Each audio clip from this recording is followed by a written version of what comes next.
अस्सलाम वालेकुम। आज हम बात करेंगे क्लैरिसिड सिरप के बारे में कि क्लैरिसिड सिरप क्या है और इसका इस्तेमाल किन कंडीशन में किया जाता है। क्लैरिसिड सिरप एक एंटीबायोटिक सिरप होता है जो बच्चों के अंदर मुख्तलिफ़ किस्म के बैक्टीरियल इन्फेक्शन को कम करने के लिए इस सिरप का इस्तेमाल किया जाता है। क्लैरिसिड सिरप के अंदर जो फार्मूला इस्तेमाल होता है क्लिथ्रोमाइसिन है। अब हम बात करेंगे क्लैरिसिड सिरप के यूजेस के बारे में कि वो कौन सी ऐसी कंडीशन है जहां इस सिरप का इस्तेमाल किया जाता है। क्लैरिसिड सिरप को ऐसे तमाम छोटे बच्चों के लिए इस्तेमाल किया जाता है जिनको गले का इन्फेक्शन हो जाता है, गले में सोजिश वगैरह हो जाती है, चेस्ट इन्फेक्शन हो जाता है, बलगम वाली खांसी वगैरह रहती है, या इसके अलावा सांस की नालियों के अंदर इन्फेक्शन हो जाता है, या सांस की नालियों के अंदर बलगम वगैरह की वजह से मुसलसल खांसी वगैरह रहती है, तो ऐसी कंडीशन में इस सिरप का इस्तेमाल किया जाता है।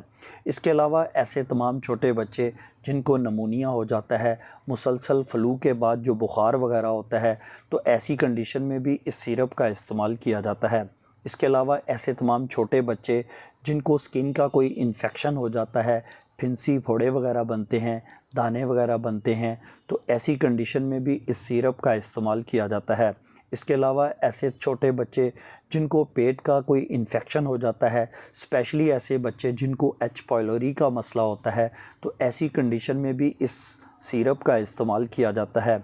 इसके अलावा ऐसे बच्चे जिनको कान का इन्फेक्शन हो जाता है, यानी कान के अंदर पस वगैरह पड़ती है, कान के अंदर से पानी वगैरह बहता है, या कोई कान का कोई सीवियर इन्फेक्शन होता है, तो ऐसी कंडीशन में भी इस सिरप का इस्तेमाल किया जाता है। इसके अलावा जिन बच्चों को नाक का कोई इन्फेक्शन हो जाता है, तो ऐसी कंडीशन में भी इस सिरप का इस्तेमाल किया जाता है। इसका जो तरीक़ाकार इस्तेमाल का होता है, ये 5 से 7 दिन इस्तेमाल किया जाता है, सुबह शाम खाने के बाद। बहुत शुक्रिया। अल्लाह हाफ़िज़।